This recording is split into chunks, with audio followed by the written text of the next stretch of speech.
नमस्कार दोस्तों, rise up academy में आपका स्वागत है। तो चलिए दोस्तों, हम लोग यूपी पीसीएस मेंस पेपर 6 को आगे पढ़ना शुरू करते हैं।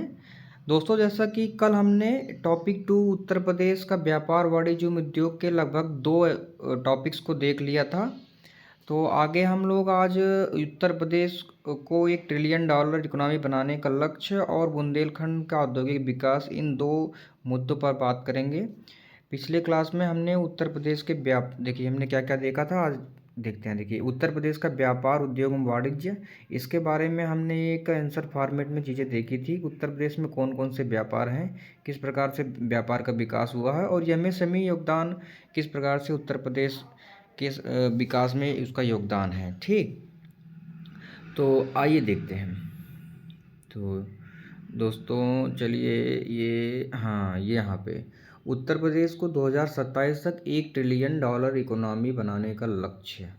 ठीक, ये प्रश्न काफ़ी इंपॉर्टेंट है, पीआईक्यू में आ भी चुका है। ठीक, तो इंट्रो में हम लोग लिख सकते हैं कि 2027 तक जीएसडीपी $1 ट्रिलियन बनाने की आवश्यकता है। अगले 2 वर्षों में इसके लिए 25 से 30% की स्थिर वार्षिक विकास दर की आवश्यकता होगी। देखिए, काफ़ी ज़्यादा विकास दर की आवश्यकता होगी, तभी हम लोग उत्तर प्रदेश को 2027 तक $1 ट्रिलियन इकोनॉमी बनाने का लक्ष्य पूरा कर पाएंगे। तो $1 ट्रिलियन इकोनॉमी लगभग 85 से 90 लाख करोड़ रुपए तक की इकोनॉमी बनाने का ये लक्ष्य पूरा होगा इसको पूरा करने के बाद। ठीक, और बाकी इसमें आप देखेंगे कि कई जगहों पे, कई वेबसाइट्स में 2027 तक की जगह 2029 लक्ष्य दिया गया है। तो देखिए, इस पर भी पर्याप्त मतभेद हैं, लेकिन आप लोग अभी 2027 ही मान करके चलिए, जब तक ये चीज़ें क्लियर ना हो जाएं।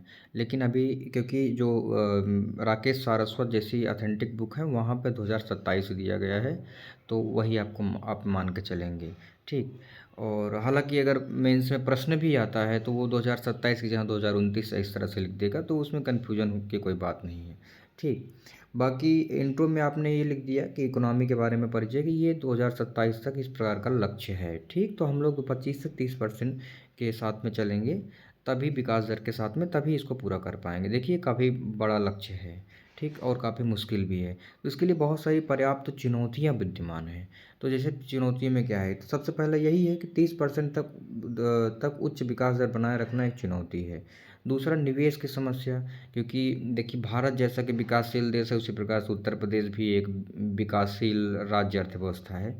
तो इसके निवेश की समस्या सबसे प्रमुख रहती है, जिसके लिए उत्तर प्रदेश सरकार लगातार कार्यरत है। और आर्थिक असमानता जो है वो है पर्याप्त विद्यमान है, जिसके कारण पीसीआई भी, पर कैपिटा इनकम भी कम है। अत्यधिक ग्रामीण जनसंख्या, लगभग 78% जनसंख्या ग्रामीण है। कुछ भौगोलिक कारण विद्यमान हैं, जैसे कि बुंदेलखंड, पश्चिमी यूपी, और इन दोनों के बीच में असमानता। तो आप देखेंगे उत्तर प्रदेश के मैप में, तो यहाँ बुंदेलखंड और ये पश्चिमी यूपी में काफ़ी पर्याप्त असमानता है। यहाँ पे विकास बहुत ज़्यादा है तो यहाँ पे बहुत कम है। ठीक, इसका भौगोलिक कारण है कि उत्तर प्रदेश कृषि रूप से भी संपन्न नहीं है। वहाँ पे चट्टानें हैं, पहाड़ियाँ हैं, मैदान और पठार हैं, तो इस प्रकार से वो पठार एक प्रकार का, तो विकास नहीं हो पाया है। ठीक, इसके अलावा अगला है कि संस्थागत एवं प्रशासनिक बाधाएं भी बहुत ज़्यादा विद्यमान हैं। ठीक, और नौकरशाही में जो जटिलताएं हैं। ठीक, बाकी बेरोजगारी विद्यमान है, एक बड़ी जनसंख्या है जो कि जिसमें कि पर्याप्त स्किल नहीं है और रिसर्च एंड डेवलपमेंट कम है, जिसके कारण से बेरोजगारी विद्यमान है। और पर्याप्त रोजगार के अवसर, इतनी बड़ी जनसंख्या को खपाने के लिए पर्याप्त रोजगार के अवसर मौजूद नहीं हैं। ठीक, तो आगे हम इसकी रणनीतियों पे बात करेंगे कि ये कौन कौन सी ऐसी रणनीति बनाई गई है या बनाई जा सकती है, जिससे हम उत्तर प्रदेश को $1 ट्रिलियन इकोनॉमी बना सकते हैं। तो निवेश प्रोत्साहन, जिसमें कि मेगा ग्लोबल इन्वेस्टर समिट वगैरह किए जाने चाहिए, जिसमें कि यूपी में किया भी है ग्लोबल इन्वेस्टर समिट 2022 वगैरह। और विनिर्माण पर जोर, तो ऐसे और भी प्रोग्राम चलाए जाने चाहिए, इस प्रकार से लिख सकते हैं। विनिर्माण पर जोर, तो इलेक्ट्रॉनिक डिफेंस कॉरिडोर, इस प्रकार की के कॉरिडोर बनाए जाएँ, तो बनाए ही जा रहे हैं, झांसी वगैरह से लेकर सारी जगहों पर डिफेंस कॉरिडोर, तो विनिर्माण इससे बनेगा। एमएसएमई का सशक्तिकरण, क्योंकि उत्तर प्रदेश की इकोनॉमी में एमएसएमई का बहुत बड़ा योगदान है, तो एमएसएमई का सशक्तिकरण करना, जिसमें कि ओडीओपी योजना एक कारगर साबित हुई। बुनियादी ढांचे में सुधार, ठीक, बुनियादी ढांचे में सुधार लगातार उत्तर प्रदेश की सरकार इसके लिए कार्यरत है और लगातार जो है बिजली, पानी, सड़क हर चीज़ों के बुनियादी ढांचे पर फिर भौतिक अवसंरचना पर विकास कर रही है। इससे क्या होगा, कनेक्टिविटी बढ़ेगा। देखिए हम यहाँ पे सबसे पहले हम लोग बात कर रहे हैं कि क्या रणनीतियाँ हैं और यहाँ पे उसका रणनीतियों के साथ उदाहरण भी देखते चल रहे हैं कि इससे क्या महत्व होगा, क्या फ़ायदे होंगे। ठीक, कृषि और ग्रामीण अर्थव्यवस्था को सशक्त बनाना पड़ेगा क्योंकि उत्तर प्रदेश एक कृषि अर्थव्यवस्था है और ग्रामीण अर्थव्यवस्था है, तो इसको सशक्त बनाना पड़ेगा। फसल विविधीकरण पर ध्यान देना पड़ेगा, कृषि प्रसंस्करण बनाना पड़ेगा, पशुधन विकास करना पड़ेगा। ठीक, बाकी सेवा क्षेत्र का विकास करना पड़ेगा जिसमें कि टूरिज्म, जैसे कि धार्मिक पर्यटन, वाराणसी, मथुरा, प्रयागराज, इन सब में बनाया को मिला करके बनाया जा रहा है। तो टूरिज्म की एक बहुत व्यापक संभावना यहाँ पर उभर कर आती हैं। IT सेक्टर को बढ़ाना पड़ेगा ना, इंफॉर्मेशन टेक्नोलॉजी का।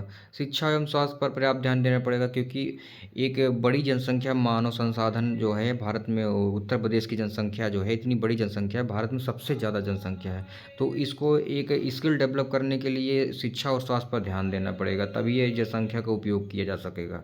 तो इसके निष्कर्ष में हम लोग क्या ले सकते हैं कि देखिए उत्तर प्रदेश की जनसंख्या युवा जनसंख्या है, भारत में सबसे ज़्यादा युवा जनसंख्या उत्तर प्रदेश में है और जनसंख्या सबसे अधिक भी है। और इसके अलावा ग्लोबल इन्वेस्टर समिट जैसे जो प्रोग्राम हुए हैं वो एक अच्छी पहल थे। इसी प्रकार के और प्रोग्राम चलाए जाना चाहिए और समावेशी विकास को ध्यान और सतत विकास को ध्यान में रखना चाहिए क्योंकि विकास करें तो समावेशी विकास हो।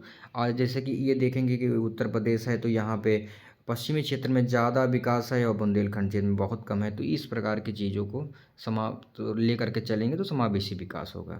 ठीक, अब देखते हैं कि कुछ सरकारी नीतियाँ प्रयास।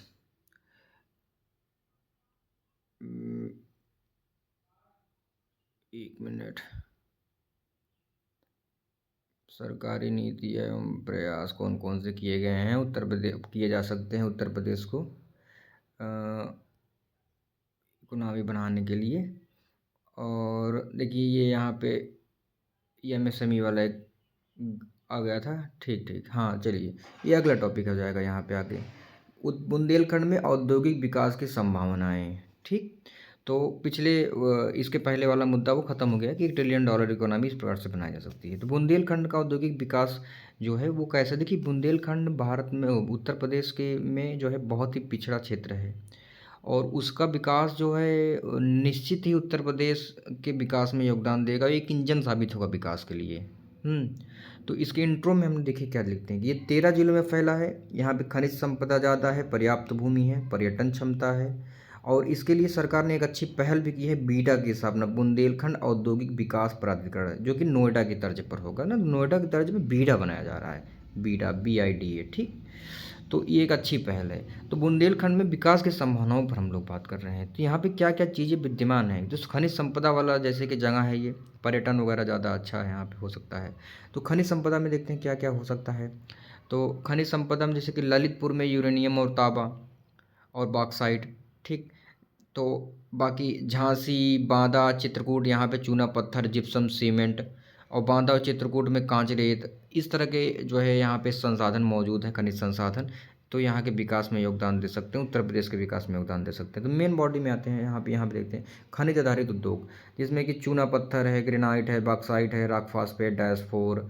ठीक, और इससे क्या होगा, सीमेंट उद्योग, धातु उद्योग, ग्रेनाइट कटिंग, उर्वरक उद्योग, इस सब की अपार संभावनाएं हैं यहाँ पे बुंदेलखंड में। ठीक, बाकी रक्षा विनिर्माण के बारे में देखते हैं। रक्षा विनिर्माण UPDIC।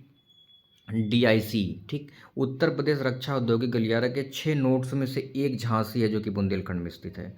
यह क्षेत्र एयरोस्पेस स्पेस जो है, तो इसमें रक्षा उत्पादन इकाइयों के लिए एक मजबूत आधार देगा यहाँ का एयरोस्पेस। ठीक, फिर आगे देखते हैं हम लोग कि नवीकरणीय ऊर्जा, यह ग्रीन एनर्जी कॉरिडोर का हिस्सा है। ठीक, या शुष्क खाली भूमि है तो सोलर एनर्जी के लिए आदर्श जगह है, काफ़ी ज़्यादा प्लांट वगैरह लगा रहा है, सोलर एनर्जी पे बहुत ज़्यादा उत्तर प्रदेश सरकार ध्यान दे रही है। तो नवीकरणीय ऊर्जा के लिए भी एक अच्छा अवसर है यहाँ पे। ठीक, बाकी कृषि एवं खाद्य प्रसंस्करण, तो दलहन तिलहन मसाले, क्योंकि पठारी क्षेत्र है तो दलहन तिलहन मसाले सब MP से लगता भी है, तो देखिए MP में मसाले वसाले बहुत होते हैं तो दलहन होते हैं, तो दलहन तिलहन मसाले यहाँ का भी अगर ध्यान दिया जाए तो बढ़ सकता है। फूड प्रोसेसिंग इंडस्ट्रीज लग सकती हैं, कृषि से आय बढ़ेगी भाई, जहाँ पे जो कृषि संपन्न राज्य ज़्यादा पे नहीं है वहाँ पे फूड प्रोसेसिंग इंडस्ट्री से लाभ ले सकते हैं। तो आपको यही दिखाना है कि क्या क्या ऐसे उपाय किए जा सकते हैं कि जिससे जो है बुंदेलखंड का विकास किया जा सके, क्या क्या संभावनाएं मौजूद हैं बुंदेलखंड में। हम्म। और सर देखते हैं हम सरकारी प्रयास कौन कौन से हुए हैं। देखो बीडा मैंने ऊपर पता इंट्रोडक्शन में ही, बुंदेलखंड औद्योगिक विकास प्राधिकरण। यहाँ पे 33 गांवों में 35,000 एकड़ भूमि पर नोएडा की तर्ज पर बनाया जाएगा। बुंदेलखंड एक्सप्रेस वे 296 किलोमीटर में एनसीआर आगरा और लखनऊ को जोड़ेगा, जिससे जो है लॉजिस्टिक लागत कम हो जाएगी। ठीक, तो माल ढुलाई की लागत कम हो जाएगी। और निवेश प्रोत्साहन किया जा रहा है, जैसे कि बीडा में 100% विद्युत शुल्क में छूट दी जा रही है। तो इस तरह के सरकारी प्रयास किए जा रहे हैं बुंदेलखंड में विकास के लिए, औद्योगिक विकास के लिए। कुछ चुनौतियां विद्यमान है जो बुंदेलखंड में, जैसे कि जल संकट, सूखा, यह सारी बहुत ज़्यादा समस्याएं। देखिए कि यहाँ की चट्टानें, जैसे बुंदेलखंड ये मान लीजिए है, यहाँ की चट्टानें काफ़ी जो है ग्रेनाइट की बनी हुई हैं। तो यहाँ पे जो है बोर नहीं बन पाते, नलकूप की सुविधा जो है समस्या पैदा होती है। तो यहाँ पे जबकि उत्तर प्रदेश में सबसे ज़्यादा नलकूप से सिंचाई होती है, तो जल संकट की समस्या होती है। और ठीक है, तो यहाँ पे नदियाँ भी उस तरह की नहीं हैं। तो यहाँ पे जल संकट एक बहुत बड़ी समस्या है, जो कि कृषि इसी कारण से नहीं हो पाती। और कौशल एवं पलायन हो रहा है यहाँ पे लगातार, क्योंकि बाहर लोग कमाने जाएंगे जब वहाँ पे विकास नहीं रहेगा। तो भूमि विवाद में अवैध खनन की समस्या एक प्रमुख समस्या है। यहाँ पे इंफ्रास्ट्रक्चर, क्योंकि ऊबड़ खाबड़ जगह है, पठारी जगह है, तो इंफ्रास्ट्रक्चर डेवलपमेंट नहीं हुआ है। तो यहाँ पर जो है बुनियादी ढांचे का विकास करना भी बहुत ज़रूरी है। ठीक, ये सब सारी चुनौतियाँ हैं। कुछ सुझाव दे दीजिए, जैसे कि नदी जोड़ो परियोजना, इसमें केन बेतवा लिंक परियोजना का आप उल्लेख कर सकते हैं। आप जैसे कि आप ये घटना सहायक करंट वगैरह पढ़ते हैं, तो आप उसमें जो पढ़ते हैं तो इसका इस्तेमाल कीजिए। कहते हैं ना, यहाँ का रोड़ा वहाँ को जोड़ा, तो इस तरह से मतलब जोड़ना सीखिए कि प्री की चीज़ें मेंस में इस्तेमाल करना सीखिए। नदी जोड़ो परियोजना केन बेतवा, वर्षा जल संचयन, ठीक, उन्नत सिंचाई तकनीक प्रशिक्षण, ये सब सारी चीज़ें जो हैं मिल करके बुंदेलखंड के औद्योगिक विकास को बढ़ाएंगी। ये सब सुझाव ले सकते हैं। अब देखिए हम लोग एक सारगर्भित निष्कर्ष की ओर चलते हैं कि बुंदेलखंड का विकास कैसे होता है, तो उसमें क्या समस्याएं, क्या सारी चीज़ों का एक निष्कर्ष देखते हैं। तो सतत विकास, कौशल विकास एवं जल प्रबंधन की चुनौतियों को प्रभावी ढंग से केंद्रित करना होगा। क्या करना होगा? सतत विकास, कौशल विकास, जल प्रबंधन की चुनौतियों को प्रभावी ढंग से केंद्रित करना होगा। ठीक, और $1 ट्रिलियन की अर्थव्यवस्था बनाने में यह क्षेत्र विकास का इंजन साबित हो सकता है। देखिए क्योंकि जो है बुंदेलखंड काफ़ी पिछड़ा क्षेत्र है, यहाँ का विकास की अभी राह पर चल ही रहा है। तो हम लोग क्या करेंगे कि जब उत्तर प्रदेश की अर्थव्यवस्था में बुंदेलखंड का औद्योगिक विकास कर लेंगे, तो निश्चित ही यह विकास का इंजन साबित होगा उत्तर प्रदेश की अर्थव्यवस्था के लिए, और हम लोग $1 ट्रिलियन की इकोनॉमी का लक्ष्य प्राप्त कर लेंगे। इस प्रकार से क्या हुआ कि हमने टॉपिक 1 जो है पिछले 2 वीडियो में हमने देखा था, और ये अगले 2 वीडियो में हमने, इस वाले 2 वीडियो में, इसके पहले एक वीडियो आया था ये वाला, ये हमने जो है टॉपिक 2 देख लिया। ठीक, तो देखिए मैं आपको फिर से सिलेबस दिखा देता हूँ। ये देखिए, तो टॉपिक 2 है उत्तर प्रदेश का व्यापार, उद्योग एवं वाणिज्य। ठीक, इसमें 3 प्रश्न आए थे, इस पर हमने चर्चा ही की कि कौन कौन से प्रश्न आए हैं, जिसमें कि एमएसएमई आया था, बुंदेलखंड क्षेत्र का विकास आया था, 1 ट्रिलियन इकोनॉमी वाला आया था। तो हमने उत्तर प्रदेश का व्यापार, उद्योग, वाणिज्य से संबंधित जितने डायमेंशन थे हमने देख लिए। बस आप इतना भी कर लेंगे तो मेंस में आपका प्रश्न फंसेगा नहीं। देखिए यहाँ पे बात ध्यान देने वाली ये है कि कभी भी उत्तर प्रदेश बीसीएस में प्रश्न यूपी के पेपर 5 और 6 में डायरेक्ट नहीं आ रहा है, वो घुमा फिरा करके देगा, किसी भी तरीके से जोड़ कर देगा। कभी $1 ट्रिलियन इकोनॉमी देगा, कभी बुंदेलखंड का क्षेत्र दे देगा, औद्योगिक विकास देगा, कभी एमएसएमई दे देगा, कभी सामान्य सा व्यापार का संभावनाएं पूछ लेगा। कभी जो है पश्चिमी क्षेत्र के औद्योगिक विकास संभावनाओं में और बढ़ाने की बात करेगा, या पूर्वी क्षेत्र में बात करेगा। हाँ, अलग अलग क्षेत्रों में किसी भी प्रकार से देगा। तो आपको हर तरीके से लेखन कला से परिचित होना पड़ेगा, किसी भी प्रकार से आएगा आप लिख सकेंगे। इसीलिए मैंने आपको जो पढ़ाते समय सभी प्रश्नों में जो है एक सारगर्भित जो है प्रस्तावना और निष्कर्ष अलग अलग हमने दिखा दिया कि ये ऐसे है, ऐसे सभी के लिए लगभग सेम होंगी, थोड़े मोड़े जो है पुछल्ले शब्द बदल जाएंगे, क्या क्यों कैसे, और डेटा वही रहेंगे। तो आपको इसीलिए लगातार लिख के अभ्यास करते रहना होगा, तभी आपको लिखना आप सीख पाएंगे। तो इसी तरीके के जो है वीडियो देखने के लिए, आप टॉपिक तैयार करने के लिए चैनल पर जुड़े रहें। आपको यूपी का पेपर 6 फिर उसके बाद पेपर 5 लगातार कराया जाएगा, और ये कंप्लीट कराया जाएगा। इसके बाद हम लोग एथिक्स पे पहुंचेंगे, फिर कंटिन्यू करते हुए हम आगे बढ़ते जाएंगे।